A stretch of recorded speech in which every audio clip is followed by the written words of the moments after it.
Hi, today in front of me Huawei MatePad paper, and I'll show you the fingerprint scanner test on this device.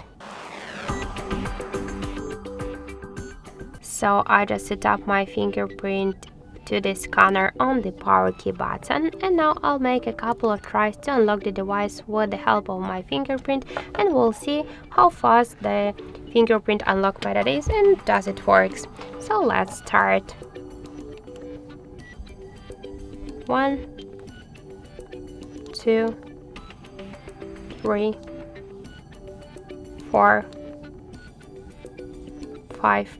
As we can see, fingerprint ID works here just so fast and correct. I just with a simple touch on the power key button, I just unlock the device. So you can try just this unlock method, but be careful because the fingerprint is less secure than the passcodes or pin codes unlock methods.